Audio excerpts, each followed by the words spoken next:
Welcome to Cuckoo Classes. Cuckoo Classes, Learning Made Simple. Hello class, कैसे हैं आप सब? आज के इस एक्सप्लेनर में आपका बहुत बहुत स्वागत है। आज हम जीएल फुएंटेस की लिखी एक बहुत ही शानदार और थोड़ी हैरान करने वाली कहानी पर बात करेंगे, ए लेटर टू गॉड, यानी भगवान के नाम एक पत्र। सच बताऊं तो एक टीचर के तौर पर मुझे ये कहानी हमेशा से बहुत पसंद रही है। ऊपर से देखने में तो ये बहुत सीधी सादी लगती है, लेकिन यकीन मानिए, जैसे जैसे हम इसके अंदर जाएंगे, हमें इंसानी स्वभाव, हमारे अंधे विश्वास और एक बहुत ही गहरी विडंबना देखने को मिलेगी। तो चलिए बिना किसी देरी के शुरू करते हैं। आज हम क्या क्या कवर करने वाले हैं, आइए जल्दी से व्हाइट बोर्ड पर नजर डालते हैं। सबसे पहले हम देखेंगे विनाशकारी फसल और उसके असली मायने। फिर हम विश्वास और अदृश्य प्रणालियों पर बात करेंगे। उसके बाद दैनिक जीवन में विश्वास पर एक छोटा सा रिफ्लेक्शन होगा। फिर समझेंगे अच्छे कर्मों की विडंबना और आखिर में कहानी को बिल्कुल नए नजरिए से, यानी क्लर्क के दृष्टिकोण से देखेंगे। ठीक है, तो हमारा पहला भाग है विनाशकारी फसल और वास्तविक दुनिया के खतरे। कहानी की शुरुआत में ही हम लेंचो से मिलते हैं। वो एक किसान है और उसकी पूरी दुनिया उसकी फसल के इर्द गिर्द घूमती है। कहानी के साहित्यिक हिस्से में जाने से पहले लेंचो जिस भयानक जमीनी हकीकत का सामना कर रहा था, उसे समझना बहुत जरूरी है। देखिए, ग्रामीण इलाकों में जो किसान खेती पर निर्भर होते हैं, उनके लिए फसल का खराब होना कोई छोटी मोटी टेंशन नहीं है। ये पूरी तरह से आर्थिक तबाही है। भारी ओलावृष्टि ने लेंचो की मकई की पूरी फसल को लिटरली मटिया मेट कर दिया। इसका सीधा सा मतलब क्या है? साल भर के लिए इनकम जीरो। और तो और खेतों में दोबारा बीज बोने तक के पैसे नहीं बचे। ये सिचुएशन परिवार के लिए सीधा भूखमरी और गंभीर खाद्य असुरक्षा का खतरा पैदा करती है।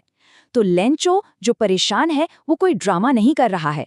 उसकी हताशा एकदम रियल है, पूरी तरह से सच है।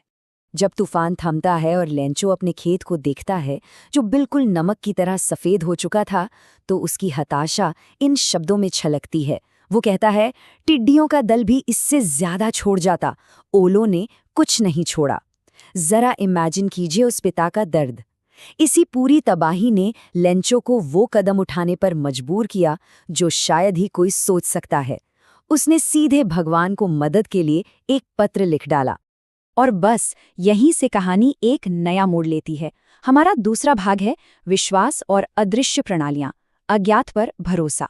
लेंचो का भगवान पर जो अटूट, लगभग अंधा विश्वास है, वही इस कहानी का दिल है। लेकिन आइए इसे आज के मॉडर्न नजरिए से थोड़ा समझने की कोशिश करते हैं।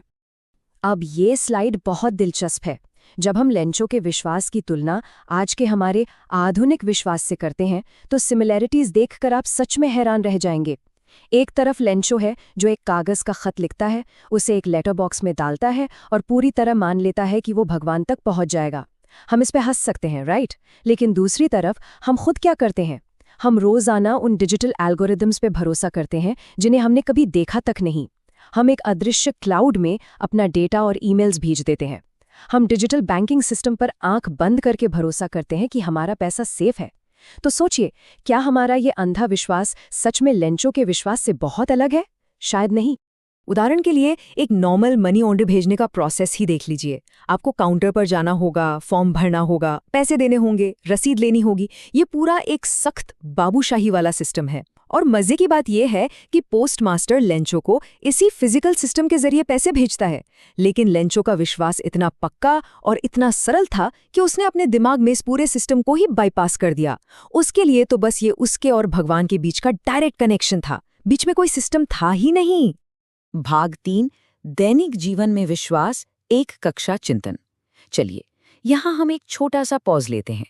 लेंचो की दुनिया से निकलकर थोड़ा अपनी खुद की डेली लाइफ पर फोकस करते हैं। मैं आप सभी से पूछना चाहता हूँ, किन अदृश्य प्रणालियों में हमारे दैनिक विश्वास की जरूरत होती है? रोजमर्रा की जिंदगी में ऐसे कौन से काम हैं जो हम बस विश्वास के दम पर कर लेते हैं? जब हम लाइट का स्विच ऑन करते हैं तो हमें भरोसा होता है कि बिजली आएगी ही आएगी। हवाई जहाज में बैठते वक्त हम पायलट और उस मशीनरी पर पूरा विश्वास करते हैं, है ना? तो कुछ सेकंड लीजिए और सोचिए कि हमारा अपना पूरा दिन ऐसे ही अनगिनत अदृश्य सिस्टम्स पर कैसे टिका हुआ है। अच्छा लगा ना ये सोचकर? अब हम कहानी के क्लाइमैक्स और उसके सबसे मजबूत साहित्यिक हिस्से की तरफ बढ़ते हैं। भाग 4, अच्छे कर्मों की विडंबना, टकराते दृष्टिकोण।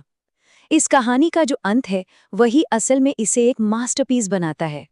इस अंत को समझने के लिए हमें पहले विडंबना यानी आयरनी का मतलब समझना होगा।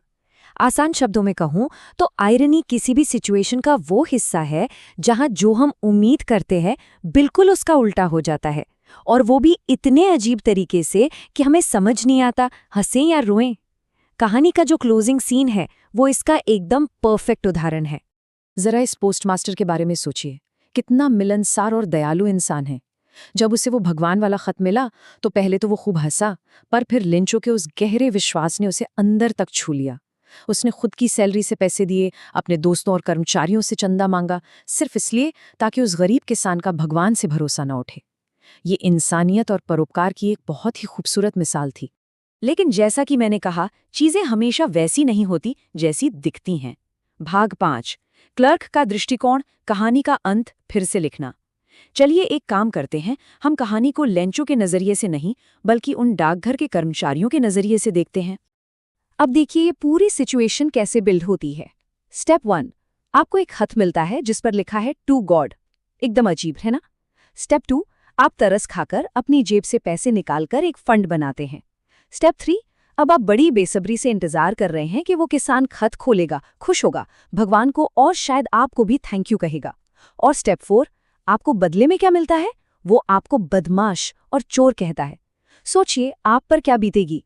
लेंचो का वो आखिरी खत याद है? वो लिखता है, बाकी पैसे मुझे भेज दें क्योंकि मुझे इनकी बहुत जरूरत है, लेकिन इसे डाक से मत भेजना क्योंकि डाकघर के कर्मचारी बदमाशों का झुंड हैं। ये लिटरली अल्टीमेट आयरनी है। जिन लोगों ने अपनी गाड़ी कमाई देकर उसकी मदद की, लेंचो ने उन्हें ही लुटेरा मान लिया। उसका विश्वास इतना अंधा था कि वो ये एक्सेप्ट ही नहीं कर पाया कि कोई इंसान भी निस्वार्थ भाव से उसकी मदद कर सकता है। तो क्लास, हम इस कहानी के एकदम अंत पर आ गए हैं और मैं आपको इस एक गहरे सवाल के साथ छोड़ना चाहता हूँ। क्या अंधा विश्वास कभी कभी हमें इतना अंधा कर देता है कि हम अपने बिल्कुल सामने खड़ी मानवीय अच्छाई को भी नहीं देख पाते? लेंचो ने अपना पूरा विश्वास एक अनदेखी शक्ति पर बनाए रखा, लेकिन क्या उसने असल दुनिया की इंसानियत को नजरअंदाज कर दिया? ये सोचने वाली बात है ना? इस सवाल को अपने दिमाग में रखिएगा। आज के एक्सप्लेनर में बस इतना ही। उम्मीद है आपको मजा आया होगा। हम फिर मिलेंगे।